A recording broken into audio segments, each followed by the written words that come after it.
Here's a little video for any of you who might be saltwater curious like I was. I set up this little macroalgae tank. There's not much in it so far.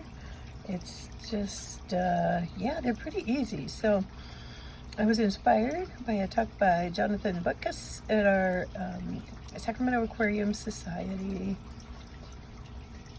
meeting.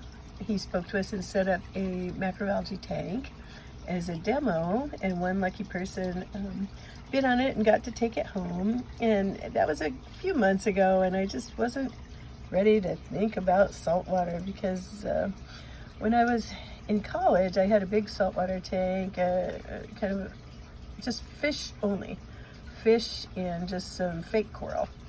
And boy, it needed a lot of upkeep.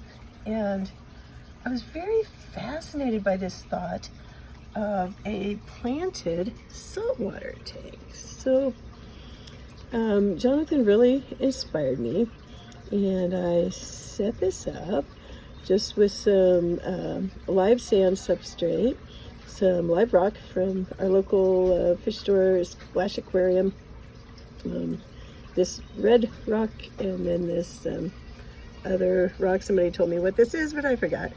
And then just a few different kinds of the macroalgae. And you can see I have a little peppermint shrimp in here. Here she is. They just kind of hide under the rock and sway around until I drop some food in, and then they grub it. Let's see, I just got this, I believe it is a atomic broccoli. I need to put a blue light on this tank, and this will really show up. It really sparkles if you focus on it. It has really nice kind of fluorescent orange sparkles. And then this is the Gracilaria, the red, which is growing really well on this little fake piece of coral that I used just for some structure to put it on. There is some Cheeto mixed in there. That's the, you can see it better down here. This is the green, green kind of wiry stuff. It's not doing it as well as I would like it to. It kind of floats around. It doesn't all stay together. But I'm going to try to get another batch of it and see how it does now that the tank's more stabilized. I have some pods in here. I've got some tiger pods. We're getting a little bit of algae.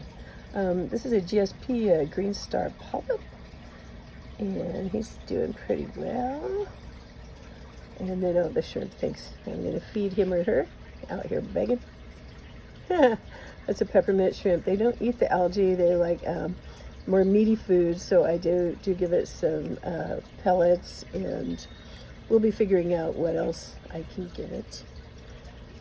I did, when I was getting started, before I realized that I could buy some of these things at our local fish stores at Splash and Aquarium Depot, I ordered these two tiny little frags. I think this is a dragon's breath, and this is some other kind that's really pretty, but boy, they are so small. Macroalgae frags, and they were only, $6 each, but then the shipping was about $40, so that was crazy.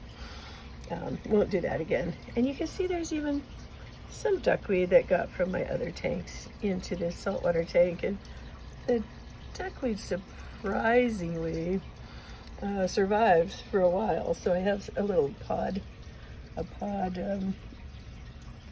jar over here, and I put some duckweed in just for them to eat as it kind of disintegrates. But this is saltwater.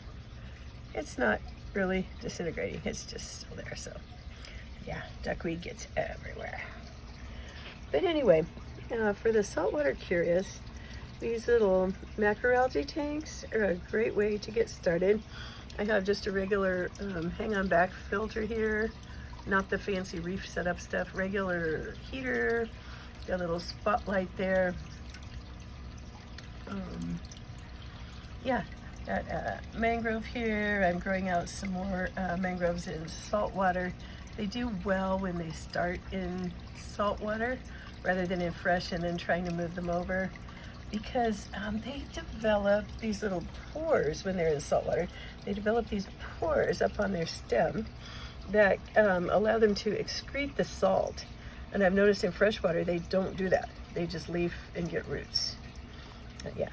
And this back here, straight back here, little baby Kenya tree. I just got him and he's still kind of adjusting to the tank. Little frag of a Kenya tree, but hopefully he's going to grow up and be beautiful.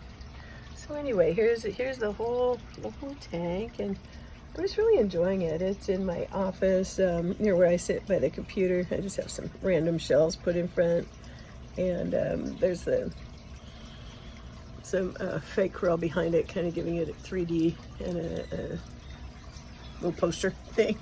So kind of making the tank look a little bigger than it is. It's just a little 12-gallon tank. But yeah, really enjoying it and seeing how things develop, and had a few little hitchhikers, different pods. I saw a little isopod that looked like a roly-poly bug. I forget the term. I looked it up and found out what it was, and a few things that look like scuds. And I have a little 4-gallon Pico macroalgae tank with which I started at home. And that has some interesting little creatures showing up in it too. So they come from the live rock. I haven't seen bristleworms yet. They're supposed to be the scourge of the saltwater tank. Haven't seen those showing up, but maybe in here. I don't know. Just maybe haven't seen them. But anyway, it's just fun, and it's easy, probably a gateway to a reef. Because yeah, now of course I want a bigger one and more. And it's been really easy to do the water changes and stuff, because I just have a hydrometer to measure the saline, as long as you make sure there are no bubbles on it. It's been pretty accurate. I have measured it against the refractometer that I also have, which is a little more involved. So that's been pretty good. And you can buy the salt water at your local fish store. Just get a jug, and like at our aquarium and reptile depot up in Citrus Heights, they just refill the jug for $1 a gallon. So I don't even have to mix the salt water anymore. So that's interesting. And little shrimp, there are 2 of them in here, the other one's back behind the rock. So anyway, that's what this is, and yeah, gives me a lot of enjoyment while I'm at work on meetings and just looking at the little saltwater setup. Little macroalgae tank. Thanks. Hope everyone has a great day.